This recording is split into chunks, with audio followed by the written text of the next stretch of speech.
जय जिनेन्द्र। आज का लेक्चर शुरू होता है। जो हम टॉपिक कर रहे हैं उसमें जीव द्वारा बंधने वाले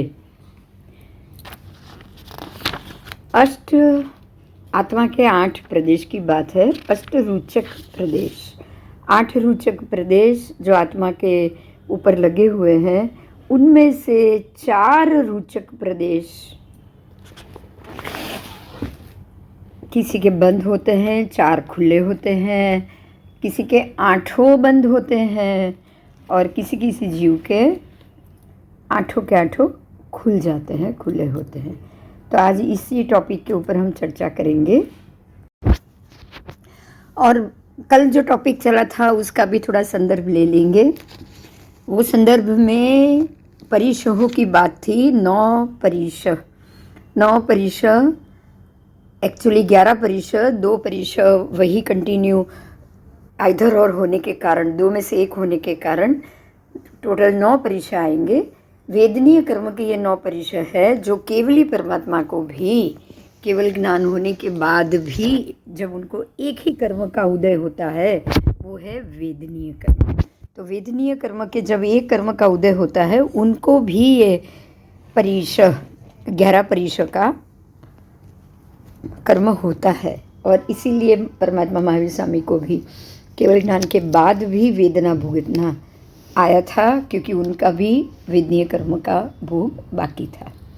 तो इस प्रकार से 9 कर्म जो केवली परमात्मा, जो एक ही कर्म का बंध जिनको है वेदनीय कर्म, उनको भी ये होता है। अब उसके बाद आ रहा है सूर्य पद, यानी कि जम्बू द्वीप में जो सूर्य उदित होते हैं उसकी बात की है। उदय में जो सूर्य दूर से होने के बावजूद हमें नज़दीक लगता है, लेकिन जो नज़दीक माथे पे आ गया दोपहर का, मध्याह्न का, वो नज़दीक होने के बावजूद भी दूर लगता है। अस्त होता हुआ भी दूर ही है लेकिन वो नज़दीक लगता है। कैसे? 31,500 योजन दूर से सूर्य दिखाई देता है और 31,500 योजन दूर जाएगा तब वो अस्त होगा। मतलब जब उदित और अस्त है तब सूर्य हमसे 31,500 योजन दूर है, लेकिन फिर भी वो हमें नज़दीक लग रहा है क्योंकि सूर्य का प्रकाश उतना नहीं है, दूर है, दिखने में भी मीठा लगता है, अच्छा लगता है। और जो दोपहर का सूर्य हमारे माथे तक आ गया है वो 0 योजन दूर है, बिल्कुल ज़मीन से तो 800 सभी एक ही नाप का है, लेकिन ये हमारा अत्यंत नज़दीक होने के कारण वो हमें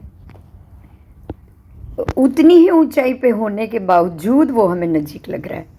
और ताप भी बहुत ज़ोर से आ रही है क्योंकि वो हमारे बिल्कुल पास है, इसीलिए। ठीक है, तो इस प्रकार से तीनों समय का सूर्य भी बता दिया है। अब तेज का प्रतिघात करता है सूर्य, इसीलिए उदय के समय वो दूर होने के बावजूद निकट दिखाई देता है।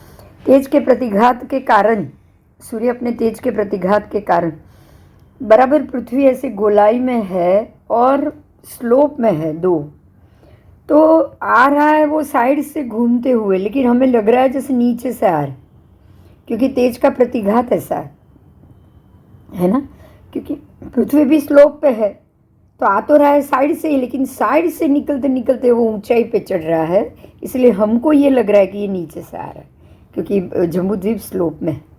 तो जम्बूद्वीप का स्लोप भी इसी से ये खुल रहा है। स्लोप होने के कारण वो जैसे जैसे जैसे जैसे आगे आगे आता जाएगा वो बिल्कुल ऊंचा ऊंचा ऊंचा ऊंचा ऊपर की तरफ चढ़ता जाए, बराबर। तो इस हिसाब से ये सूर्योदय भी बताया। अब सूर्य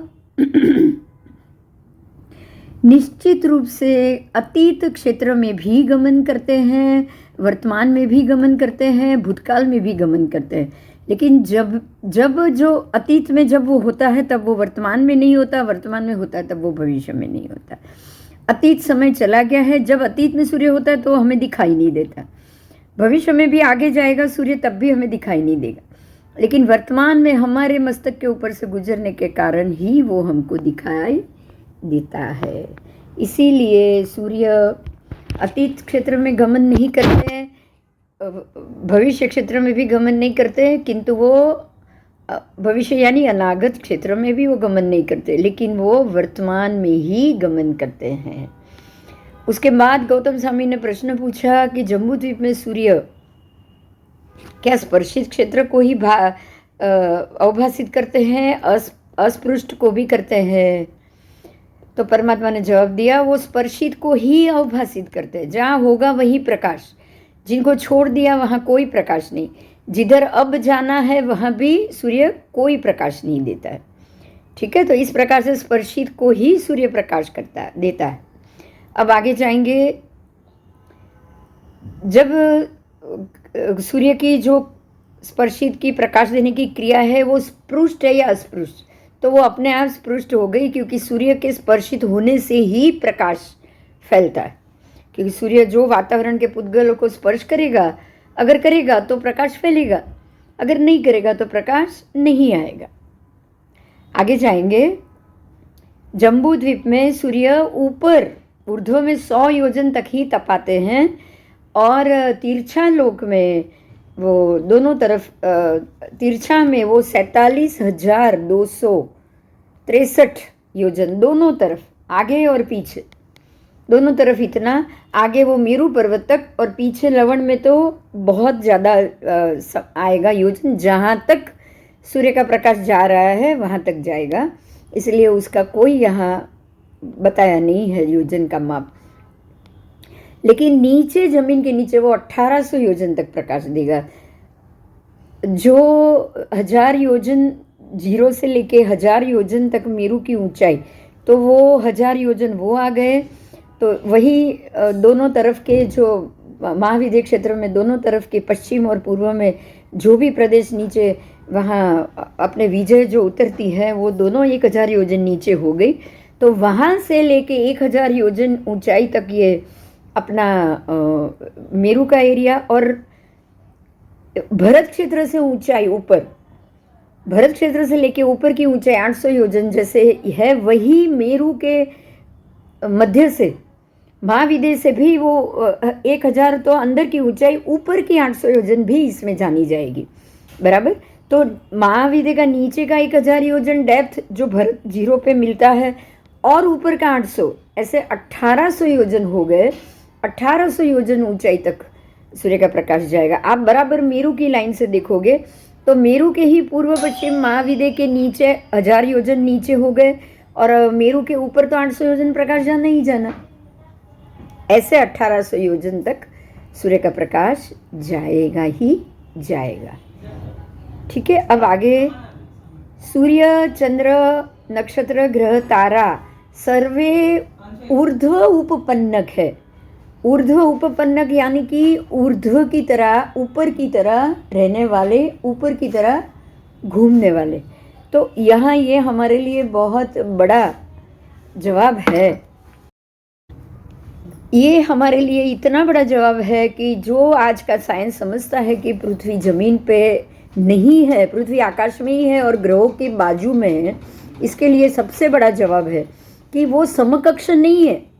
पृथ्वी और ग्रह समकक्ष नहीं है, ये परमात्मा के शब्द है। क्योंकि ये जो सूर्य है वो ऊर्ध्वपन्नक है, ऊपर की तरफ चलने वाला। मतलब पृथ्वी जमीन पे है और सारे ये जो ग्रह नक्षत्र घूम रहे हैं वो ऊर्ध्व क्षेत्र में घूम रहे हैं, ये उसका जवाब है। तो हमारे लिए ये बहुत ज़रूरी बात है इसको समझना। तो परमात्मा की ये बात साबित कर रही है कि पृथ्वी जमीन पे है और सूर्य और सब ग्रह ऊर्ध्वपन्नक, यानी कि ऊपर रहकर घूमते हैं। 800 योजन ऊंचाई पे तो बता ही दिया था, और ये ग्रहों का घूमना भी ऊर्ध्वपन्नक होने के कारण ये बात तय है कि पृथ्वी जमीन पे है और ग्रह नक्षत्र आकाश में घूम रहे। आइए, जो भी मनुष्योत्तर पर्वत के अंतर्वर्ती, मानुषोत्तर पर्वत के अंदर रहे, यानी कि 2.5 द्वीप के अंदर रहे, जो भी सूर्य, चंद्र, ग्रह, नक्षत्र, तारा, जो भी उसका पूरा गण का समुदाय है, जितने भी है, वो सारे ऊर्ध्वपन्नक, ऊर्ध्व उपपन्नक, बराबर। आगे जाएंगे। उसके बाहर के हैं वो भी ऊर्ध्व उपपन्नक, मतलब कोई भी ग्रह, नक्षत्र और ये तारा कभी भी जमीन के नीचे नहीं है, जमीन उनके साथ नहीं है, जमीन अलग है, जमीन नीचे है, और ये सारे ऊपर आकाश में 800 योजन ऊपर आकाश में ही घूम रहे। आइए अब आगे का टॉपिक लेंगे। विससरा बंध 2 प्रकार से हैं, सादिक विससरा, अनादिक विससरा। तो 3 प्रकार से अनादिक विससरा की बात की अभी। उसके 3 प्रकार हैं, धर्मास्तिकाय, अधर्मास्तिकाय और आकाशास्तिकाय। ये 3 प्रकार से अनादिक विससरा बंध होगा। ठीक है। उसके बाद धर्मास्तिकाय से जो बताया है वो अन्योन्य से सर्वकाल तक उसका बंध रहेगा। अधर्मास्तिकाय का भी सर्वकाल का रहेगा, आकाशास्तिकाय का भी सर्वकाल का रहेगा। अब सादिक विससरा बंध की बात की है। सादिक विससरा बंध जैसे बंधन, भाजन और परिणाम 3 प्रकार से कहे। पहले ये अनादिक विससरा बंध की बात कर लें। अनादिक विससरा बंध अनादिकाल से है, ये हमेशा के लिए रहने वाला है, इसलिए उसको सर्वकाल का कहा है। जो जो अजीव द्रव्य है वो अजीव द्रव्य को, यानी कि धर्मास्तिकाय, अधर्मास्तिकाय, आकाशास्तिकाय, ये तीनों अजीव द्रव्य है और इनके जो जो अजीव संबंध है, अजीव द्रव्य का जो जो संबंध है वो उससे अनादिकाल के लिए बोला गया है, अनादिकाल तक रहेगा। ऐसा नहीं है कि ये कुछ काल के लिए है और कुछ काल के बाद ये बंद हो जाएगा। तो इस बात पे खास हमें ध्यान देना है कि अजीव द्रव्य सदा सर्वकाल तक रहने वाला है। सर्वकाल, वो कभी भी नहीं मिटेगा। इसीलिए ये अनादिक विससरा बंध कहा गया है। उसका विससरा यानी स्वाभाविक, स्वभाव से ही बना हुआ। तो जितने भी अजीव द्रव्य ये पूरे 14 राजलोक में भरे हुए हैं, वो खास करके धर्मास्तिकाय और आकाशास्तिकाय के रूप में ही है। तो तीनों अस्तिकाय के अजीव द्रव्य सर्वकाल तक वैसी ही स्थिति में रहने वाले, वहीं से वो कभी भी कहीं भी थोड़े समय के लिए भी नहीं बदलने वाले। तो ये हो गया अनादिक। अब दूसरा भंग आया था। दूसरा कौन सा आया था? 4 प्रदेश बंध आया था ना। 3 प्रदेशों का एक प्रदेश के साथ होने वाला बंध, बराबर। तो वो जो भांगा था, शेष प्रदेशों का बंध सादिक है, सादी अपर्यवसित है। समझ में आ रहा है? सादी अपर्यवसित मतलब आदि तो है, लेकिन आगे अब उनका पर्याय बदलने वाला नहीं है। वो कौन? सादी अपर्यवसित, वो कौन? सिद्ध भगवान। उपशम श्रेणी थी, नीचे गिर सकते हैं ये जीव। सांप्रदायिक आदि का वो बंध करता भी है, लेकिन वो कालांतर में अवश्य मोक्ष प्राप्त करेगा। क्यों? क्योंकि सादी अनंत, वो अब उसकी आदि तो है, लेकिन वो अनंत काल तक वो इसका बंध जो उघाड़ है वो अनंत काल के लिए हो जाएगा। बराबर। अब उसका उघाड़ अनंत काल के लिए। तो संप्राय के कर्मबंध की आदि जरूर है, लेकिन उसका अंत भी अवश्य मिलेगा और अंत भी हो जाएगा, और वो अनंत काल के लिए एक जगह पे स्थिर हो जाएंगे। अब जो उनको मिलेगा ना सिद्ध पद में 8 कर्म का उघाड़ हो गया, तो ये थोड़े समय के लिए क्या? नहीं, ये थोड़े समय के लिए नहीं है। इसीलिए ये हमेशा के लिए रहने वाला है। इसीलिए उसको बोला जाता है सादी अपर्यवसित। बराबर। अब इनकी आदि भी थी, पर अब कोई पर्याय नहीं है। अब उनका एक ही पर्याय, कौन सा पर्याय? सिद्ध पर्याय। ठीक है। हाँ। अब जो तीसरा भांगा आया था, वो था सादी शांत। मतलब क्या हुआ कि उसकी आदि भी है और उसका अंत भी है। तो वो तो हम प्रत्येक भव में कर ही रहे हैं ना। ये भव में मेरा ये भव की शुरुआत है बिंदु की, और इसी भव में बिंदु का अंत भी होगा। फिर से नया भव लूंगी, वहां भी शुरुआत अंत। तो ये किसके लिए है? सादी शांत किसके लिए? संज्ञी पंचेंद्रिय, संसारी जीव के लिए। संज्ञी पंचेंद्रिय नहीं, हर एक संप्रायिक कर्म बांधने वाले के लिए। कोई भी संप्रायिक कर्म बांधने वाले, संसार बांधने वाला। बराबर। हाँ, सांप्रायिक कर्म की आदि भी હોય અને અંત પણ હોય જ. સમજાયું ને? हाँ हाँ ठीक है, तो ये 3 हो गए। अब जो चौथा है वो अनादि शांत। चौथा क्या आएगा? अनादि शांत। अनादि शांत। वो इसमें नहीं आया। देखिए इसमें कौन कौन से आए हमारे बोलने में, वो मैं फिर से आपको एक बार रिमाइंड करा दूँ। अनादि अनंत आया, जो अभवी जीव है, अरे जो जाति भव्य जीव है, बराबर से सारों का बंध सादिक है, वो भी आ गया, मतलब अनादि शांत, बराबर बराबर। वो भी आ गया। जिनके आठों के आठों मध्य प्रदेशों का बंध अनादि अनंत है, वो कभी मोक्ष नहीं जाएंगे। लेकिन जो अनादि शांत है, अनादि शांत, उनका मोक्ष होगा होगा, पर उनका कभी कभी उनका उघाड़ कितना होता है? 4 प्रदेश का होता है, 4 का होता ही नहीं।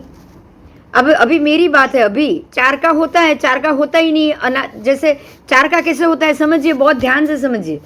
हमारा वेदनीय पूरा होगा, आयु पूरी हो जाएगी, नाम पूरा हो जाएगा, गोत्र पूरा हो जाएगा, होगा कि नहीं? होगा। हाँ, बाकी का 4 होगा क्या? नहीं। ज्ञानावरण, दर्शनावरण, मोहनी यंत्र है, ये 4 कभी भी उघाड़ होगा? नहीं। तो जब भी 4 ही उघड़े और 4 उघड़े ही ना, उसको क्या बोलेंगे हम? अनादि अनंत। सादी अनंत। सादी अनंत। हाँ शादी तो है, लेकिन अभी हम अनंत काल के लिए घूम ही रहे, घूम ही रहे, घूम ही रहे। हाँ हुआ ना ये? हाँ हुआ ना? हाँ हाँ, शादी शांत और शादी अनंत दोनों इसी में आएगा। आदि तो है, आदि है लेकिन अंत नहीं है, वो अभवी जीव के लिए। और शादी शांत हम लोगों के लिए, हमारे जैसे जीव के जो मरेंगे, दूसरे हमारे जैसे, पता नहीं मैं कौन हूँ, लेकिन एक बात है, जो भव्य जीव है, जो बार बार जन्म मरण लेते हैं, उसकी बात। बराबर बराबर। बराबर। हम खुद तो जानते ही नहीं कि हम कौन है ना? हाँ हाँ, तो जो 2 जीव है ऐसे, जो अभवी जीव है, जो मर मर के भी अलग अलग गति में जाके संसार से कभी बाहर नहीं निकलने वाले, कभी नहीं निकलेंगे, कभी नहीं निकलेंगे। वो अलग अलग अलग अलग जाति में जाते रहेंगे, लेकिन बाहर नहीं निकलेंगे। वो आ गए शादी अनंत में, बराबर हाँ है ना? उनकी आदि तो है लेकिन अंत नहीं, वो अभवी। अच्छा, जिनके आदि भी नहीं है, अंत भी नहीं है, वो हुए जाति भव्य, है ना? हाँ हाँ, अब जिनकी आदि है और अंत भी है, वो हुए हम सारे संसारी भव्य जीव। हो गए ना? हाँ अब जिनकी आदि है और अब अंत नहीं होगा, वो हुए सिद्ध के जीव। तो बराबर इस प्रकार से 4 प्रकार के जीव हमको मिल रहे हैं। बराबर बराबर। बराबर। चलो सर, समझ में આવી ગયું ને? हाँ बोलो, कोई प्रश्न? अब भाजन प्रत्ययिक जीर्ण, जीर्ण सुरा, जीर्ण गुड़, जीर्ण तंदुल, ये सब इकट्ठा करो आप, और भाजन प्रत्यय के कारण जो बंध उत्पन्न होता है उसको बोला जाता है भाजन प्रत्यय। मतलब कि आपने कोई जीर्ण सुरा, जूना पुराना सुरा यानी मदिरा पड़ी हो, पुराना गुड़ या पुराने चावल, कैसा होते हैं वो बताओ। नए और पुराने में फर्क है कि नहीं? है। देखिए, दारू में नशा ज्यादा बढ़ जाएगा, फिर गुड़ होगा तो काला हो जाएगा पर गुणकारी हो जाएगा। और पुराने तांदुल ही तो अच्छे बनते हैं ना, नए तो कच्चे बनते हैं। हाँ हाँ, तो अब जो भाजन प्रत्यय के साथ जो बंध उत्पन्न हुआ उसका नाम है भाजन प्रत्यय। उसका कालमान जगन्य से एक समय, उत्कृष्ट से असंख्यात काल तक होता है। ठीक है। अब परिणाम प्रत्यय तीसरा, वो भाजन प्रत्यय था, अब परिणाम प्रत्यय। तो परिणाम प्रत्यय क्या है? परिणाम यानी कि जो अमोघा का परिणाम बताया है यहाँ। परिणाम प्रत्यय के कारण जो बंध उत्पन्न होता है उसी को परिणाम प्रत्यय कहा जाता है। परिणाम प्रत्यय मतलब उसका परिणाम क्या हुआ? मैंने ये कर्म के लिए इतने पुद्गल इकट्ठे किए मेरी आत्मा ने गर्भ में, माँ बाप के गर्भ में उनके ही वीर्य और रज का पान किया, तो पुद्गल इकट्ठे किए मैंने आके, हाँ और उसमें से मैंने छोटा छोटा छोटा छोटा करके शरीर बनाया। तो छोटे छोटे परमाणु पुद्गल इकट्ठे होके परिणाम क्या हुआ उसका? ये तो स्कंद बनी जैसे है। हाँ, स्कंद बनाया ना। अब कितने समय तक बनाया? जितनी मेरी आयु, बराबर। हाँ तो उसका कालमान जगन्य से एक समय भी होता है ना, जीव एक समय में भी अंदर मर सकता है आके। गर्भ नहीं बना तो मर गया ना। हाँ हाँ, तो एक समय भी हो सकता है। और उत्कृष्ट इसका जो नहीं, उत्कृष्ट तो बहुत सारा। हाँ उत्कृष्ट तो વધારે છે। हाँ, उत्कृष्ट तो बहुत सारा, बराबर। तो ये हुआ सादिक विस्रसा बंध। ये विस्रसा बंध है, बराबर। हाँ जो कुदरती बन रहा है, बाय नेचर बन रहा है। हाँ, आओ। अब प्रयोग बंध आएगा। प्रयोग बंध यानी कि प्रयोग से जीव बनाए। कौन बनाए ये? जीव। हाँ, प्रयोग से बने, कुछ करने से बने। कैसे? 8 मध्य प्रदेशों के। देखिए, प्रयोग बंध में अनादिक अपर्यवसित, सादिक अपर्यवसित और सादिक सपर्यवसित 3 प्रकार से बनेगा। अनादिक अपर्यवसित मतलब क्या हुआ पता है? अनादि अनंत क्या हुआ? अनादिक अपर्यय। अपर्यव मतलब कि अनंत काल है, कोई पर्यव नहीं है उसमें। और अनादि, तो अनादि अनंत कौन है? सिद्ध। अनादि अनंत सिद्ध कहाँ है? सिद्ध तो पहले मनुष्य थे। हाँ तो कौन है? बोलो। पृथ्वी का नहीं। सारे जाति भव्य जो उसमें से बाहर ही नहीं आने वाले, नित्य निगोद, अनादि अनंत, नित्य निगोद। जो घनोदधि है वही, जो घनोदधि से बाहर नहीं आते, जो ऐसे पृथ्वी का, जो अपने पृथ्वी का में से कभी बाहर ही नहीं आने वाले, मतलब अनादि से भी वही है और अनंत तक वो वही रहेंगे, बराबर। हाँ, तो यहाँ देखिए ये क्या है, समझिए। प्रयोग बंध क्या है? हमारे 8 रोचक प्रदेश की बात की है। किसकी बात कर रहे हैं ये? 8 रोचक प्रदेश। हाँ, तो ये हो गया अनादिक विस्रसा बंध। अब आगे इसके जो विभाग है सादिक विस्रसा बंध का। सादिक विस्रसा यानी कि स्वाभाविक रूप से सादिक, जो आदि सहित है, ऐसे जीव जो अपने आप को बदल सकते हैं, वो अनादि के लिए एक ही जगह जो स्थित नहीं रहते, ये जीव का ही बंध है। बहुत अच्छे से समझना है, बहुत इंपॉर्टेंट पॉइंट है, क्योंकि हम बार बार यहाँ आते हैं, धर्मासिका आकाशास्तिका का उपयोग करते हैं। तो ये उपयोग हम इसलिए कर सकते हैं क्योंकि ये हमेशा के लिए यहाँ पे अनादि काल तक उनका विससरा बंध है। समझिएगा, सर्व काल तक रहने वाला है, कभी भी नहीं टूटने वाला है। इसीलिए वो अनादि विसरसा बंध, वो भी अजीव द्रव्यों के लिए, धर्मासिका आकाशास्तिका के लिए। अब हम बात कर रहे हैं वो है सादिक विसरसा बंध। अब ये सारे एकेंद्रिय से लेके पंचेंद्रिय से लेके सभी जीवों के लिए जिनकी आदि है, सादिक जो आदि सहित है, ऐसे जीवों की बात है। उनके विससरा बंध, उनका स्वाभाविक बंध कैसे है वो बताया। जीव का बंध 3 प्रकार से वो है, बंधन प्रत्येक, भाजन प्रत्येक और परिणाम प्रत्येक। तो आइए, ये जो बंधन प्रत्येक है वो क्या है? परमाणु पुद्गल, 2 प्रदेश, 3 प्रदेश, 4 प्रदेश, अनंत प्रदेश। जैसे मेरा शरीर बना है अनंत प्रदेशिक परमाणु से बना हुआ है, तो ऐसे ही अनंत प्रदेशिक परमाणु पुद्गल, ऊपर से वो पुद्गल या फिर वो उसमें जो स्निग्धता, तो पुद्गल के भी 20 भेद आ जाएंगे। रुक्षता, स्निग्धता, कालमान, जघन्य, एक समय से लेके असंख्य समय तक, असंख्यात काल तक ये बंधन प्रत्येक हुआ। परमाणु का इकट्ठा होना, ये परमाणुओं का होना ही उसका सबसे पहला बंधन प्रत्यय आएगा। उसके बाद भाजन, भाजन यानी कि बनाना।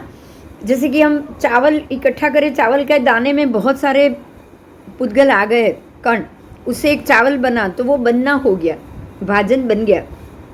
ऐसे ही हमारा शरीर, माता पिता के वीर्य और उनके उस वहाँ आत्मा, हमने जन्म लिया, सांस ली, वहाँ से वही वीर्य और रज का जो आहार किया, उसके बाद हमने अपना भाजन बनाना शुरू किया। भाजन यानी मैंने मेरा शरीर बनाना शुरू किया। ऐसे प्रत्येक आत्मा, जीवात्मा भाजन बनाना शुरू करता है, वो हुआ भाजन प्रत्यय काल। तो ये भाजन प्रत्यय काल के अंदर आप ये भाजन बना रहे हो और भाजन से आप ये शरीर की उत्पत्ति कर रहे हो। तो ये सादिक होने के कारण इसकी आदि है, उसका अंत है नहीं है वो हम बाद में देखेंगे। अंत तो है ही सर्वजीव का, पर ये सादिक कहा जाएगा। तो आइए, ये सादिक प्रत्यय आपने देखा, भाजन प्रत्यय आपने ये देखा, ठीक है। अब तीसरा जो है परिणाम प्रत्यय। परिणाम प्रत्यय मतलब एक जीव आता है, बंधन लेता है, धर्मास्तिका पुद्गल अस्तिका का, वो सारे एक एक इंद्रिय से एक परमाणु पुद्गल इकट्ठा करता है। इकट्ठा करने के बाद वो भाजन बनाता है, और भाजन बनाने के बाद उसका परिणाम आएगा। परिणाम यानी कि अब उसको कौन से कर्म का भोगना है, कितने कर्म का भोगना है, उसकी स्थिति क्या रहेगी, वो सादी अनंत है या अनादि अनंत है, ये सारा परिणाम है, परिणाम रूप है, वो उसके परिणाम में जुड़ेगा। भाई उसको कितना जीना है, कितना मरना है, कितना आयुष्य है, कितनी सांसें लेनी, ये सब उससे तय होता है। और इसका कालमान जघन्य से एक समय में आप ये पर्याप्ति बांध दोगे, या उत्कृष्ट से 6 महीने तक, ठीक है, या तो एक समय में वहाँ जन्म ले लोगे, या फिर उत्कृष्ट से 6 महीने तक। जैसे कि देवलोक और इंद्र की स्थिति खाली रहती है, 6 महीने तक रहती है, इसलिए उत्कृष्ट 6 महीना बताया गया है। तो 6 महीने तक ये पर्याप्ति बांधने में और वहाँ अपना शरीर बनाने में, भाजन तो हो गया, पर उसका परिणाम भी तो होना चाहिए। परिणाम होते होते 6 महीना निकल जाता है। अगर कोई चीज़ बनाओ तो आज बनाना शुरू किया तो कभी कोई चीज़ को 6 महीना लग जाता है।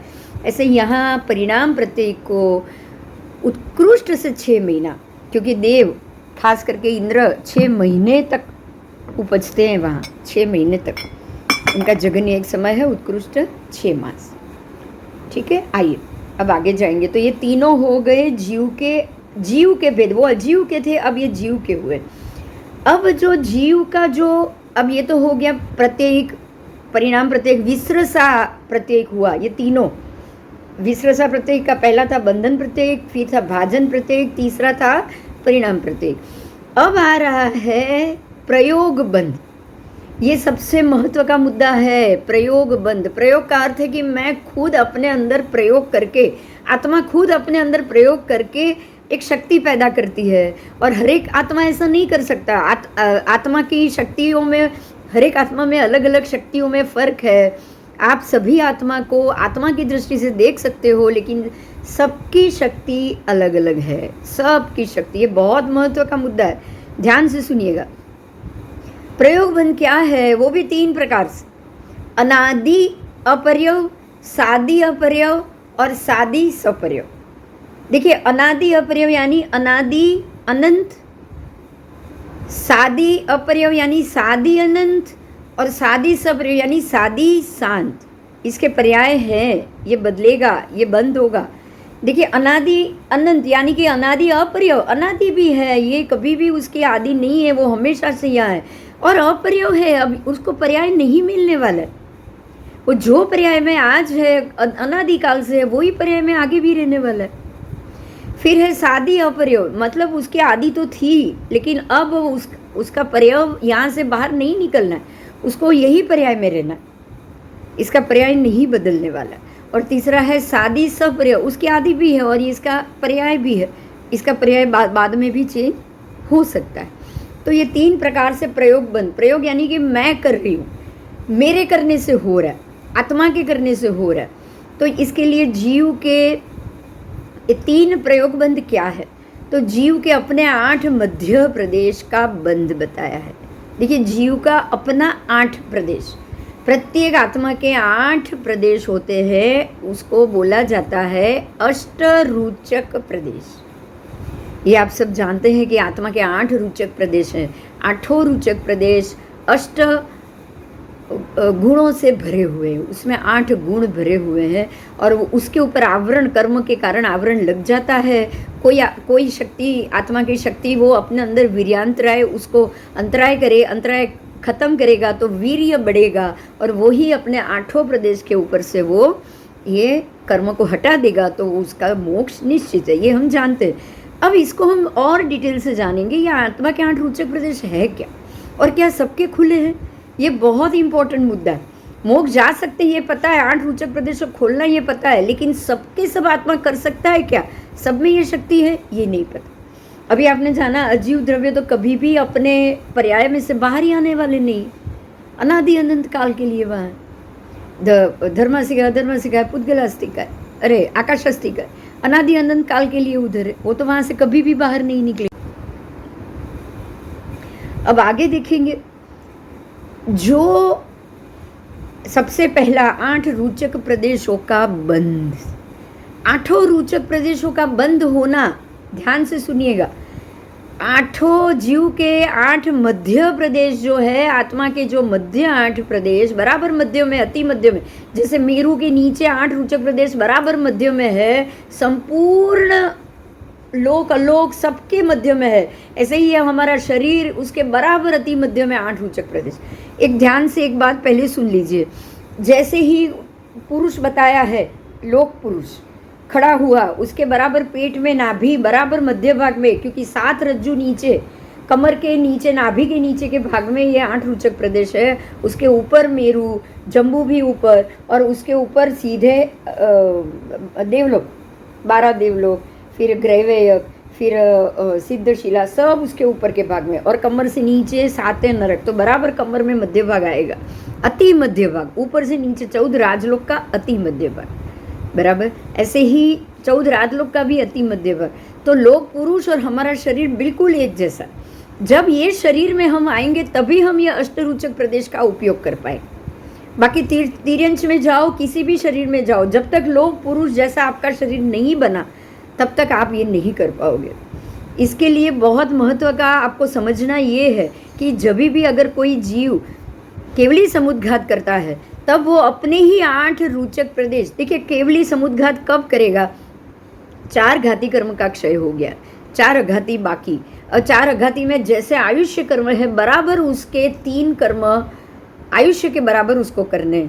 आयुष्य, मान लो कि भगवान का, महावीर स्वामी का 24 घंटे 48 घंटे में आयु खत्म होना था और उनकी देशना बाकी थी, उनको जो नाम कर्म था तीर्थंकर नाम कर्म का, वो उसका उदय बहुत ज़्यादा था, उसका 48 प्रहर अभी भी उनको देशना देनी थी। तो उन्होंने जैसे ही 2 दिन बाकी रहा आयु कर्म बराबर उसी के बराबर 48 प्रहर तक कंटिन्यू उन्होंने 16 प्रहर यानी 48 घंटे तक कंटिन्यू उन्होंने देशना।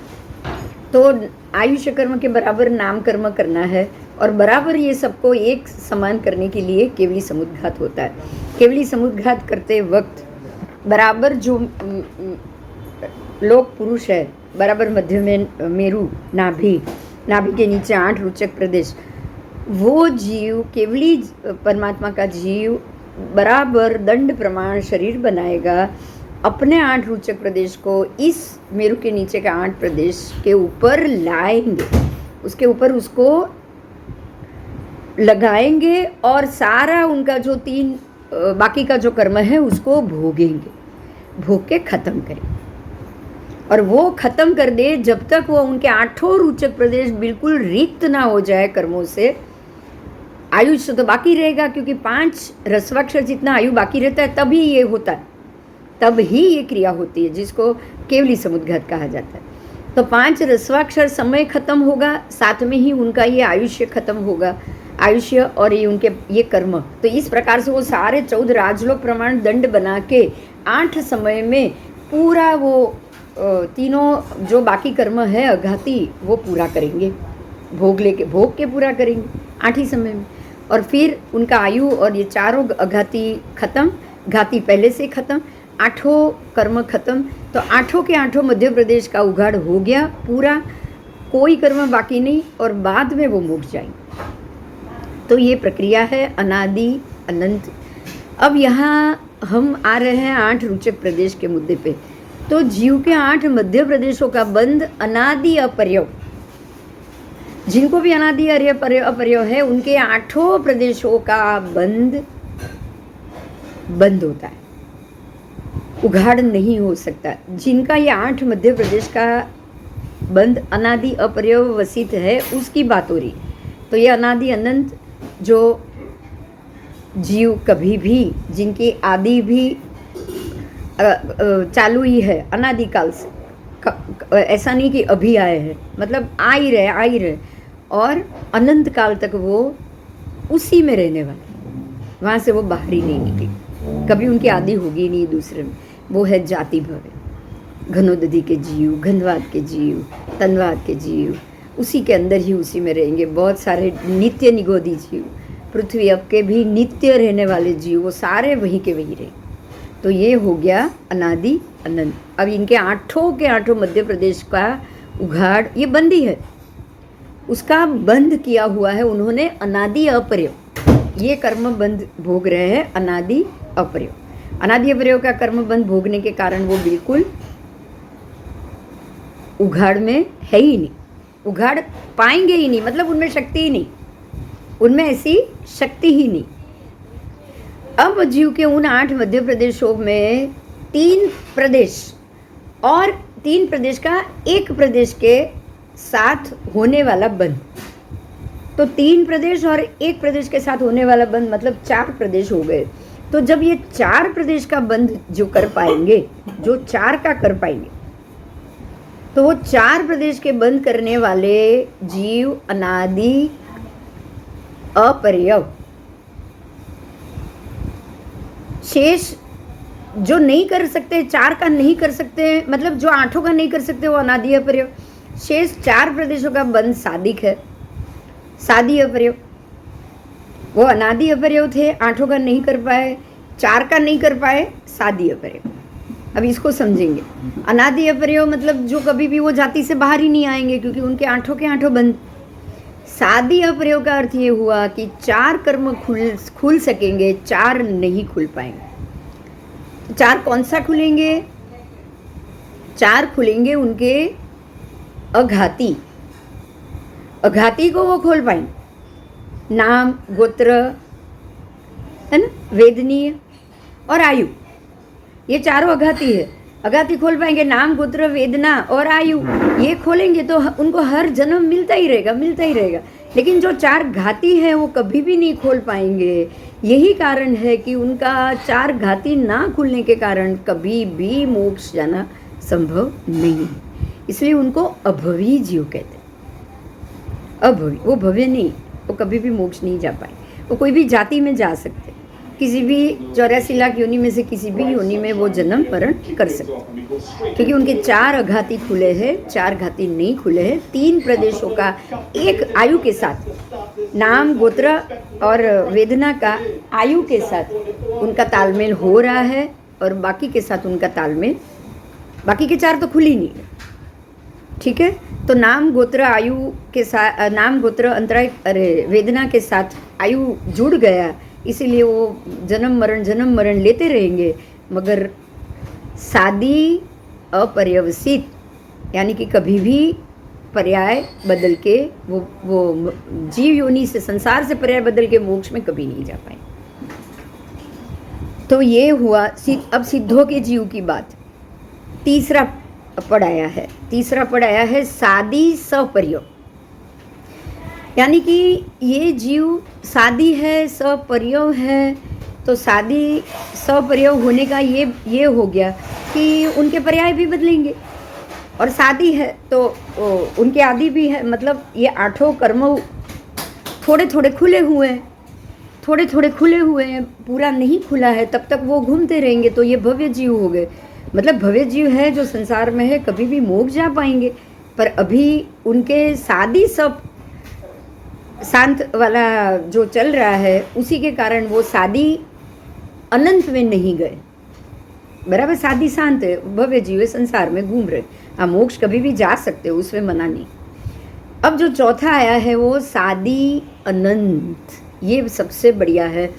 जो जीव वो 8 कर्म प्रदेशों को पूरा खोल देंगे और 4 को पहले पूरा खोलेंगे तो उनका घाती कर्म का क्षय हो गया, तो उनको केवल ज्ञान हो गया। अब आयु कर्म के बराबर बाकी के 3 कर्म कर लेंगे आयुष्य पूरा होने समय तक, तो 8 कर्म पूरे खुल गए उनके, 8 के 8 पूरे खुल गए, सबके सब खत्म, कोई कर्म बाकी नहीं, तो अब उनको संसार में रहने का कारण ही नहीं। तो ये जीव सादी शांत, यानी कि अब ये मोक्ष जरूर जा पाएंगे। तो इस प्रकार से ये शरीर बंध, शरीर प्रयोग बंध, इसमें आलापन बंध, आलिंगकरण बंध, शरीर बंध, शरीर प्रयोग।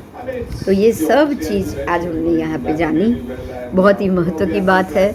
मोक्ष जा सकते हैं, नहीं जा सकते तो क्यों नहीं जा सकते हैं, क्या स्थिति है जो उनका मोक्ष जाना बंद हो गया है, ऐसी क्या स्थिति है कि जो उनके शरीर में शक्ति ही नहीं, आत्मा में वो शक्ति ही नहीं, आत्मा में शक्ति होगी तो वो ये बंधन को तोड़ेगी। तो आज आपने 8 रोचक प्रदेश के बारे में जाना, बहुत ही बढ़िया टॉपिक है ये। 8 रोचक प्रदेश जो सबकी आत्मा के ऊपर है, लेकिन सबके अलग अलग काम कर, सबके अलग अलग उघाड़। ऐसे भी जीव है जिनके 8 प्रदेश कभी भी नहीं खुलने वाले, कभी नहीं, उनमें उतनी शक्ति ही नहीं। ऐसे अजीव भी है जो अजीव है, इसलिए 8 रोचक प्रदेश क्या, कोई कर्म क्या, कोई आवश्यकता ही नहीं। सबसे पहले तो हम अजीव की बात करें, उनके अंदर तो ये 8 गुण भी नहीं है, उघाड़ की तो बात ही नहीं है। और जो जीव है उनके 8 रोचक प्रदेश बिल्कुल बंद, टोटल डेड, ऐसा हम कह सकते हैं, जो अंदर शक्ति ही नहीं कि वो उसको खोलने की भी, उसको उघाड़ लाने की भी उनमें शक्ति नहीं। तो वो अपने जहाँ है वहीं पे आयु कर्म कभी नहीं बांधेंगे, वहीं पे ही बाकी वेदना और ये 3, इसीलिए 3 प्रदेश बोल रहे हैं और एक प्रदेश के साथ होने वाला बंध, क्योंकि आयु तो बंधना ही नहीं है, 3 ही बांध रहे वो, यहाँ 3 ही इसलिए बोला है, आयु तो वो बांध ही नहीं रहे, वहाँ से बाहर ही नहीं निकलना, इसलिए नाम, गोत्र और वेदना 3 बांधते रहते, पीड़ा भोगते रहते और जन्म मरण तो होता ही नहीं उनका। ठीक है, तो ये हमारे और सिद्ध के जीव 8 के 8 उघाड़ कर लिए, अनंत गुण, अनंत ज्ञान, अनंत दर्शन, अनंत चारित्र, अनंत वीर्य। तो ये तो उसी से आया है, 8 का उघाड़ होना और फिर मोक्ष जाना, उनकी कृपा से ही अन्य जीव भी ऐसे निगोद से बाहर आना, बराबर। और सादी शांत, तो वो हम जैसे जीव अभी भी भटक ही रहे हैं, बाहर ही घूम रहे हैं, शक्ति होने के बावजूद वो शक्ति को जगा नहीं पाए, 8 रोचक प्रदेश का उघाड़ कर नहीं पाए। तो आज हमने ये जाना, ये टॉपिक समझे आप। तो 8 रोचक प्रदेश और 8 उसी को हम आगे के लेक्चर में भी ले लें। ठीक है जी, जय जी।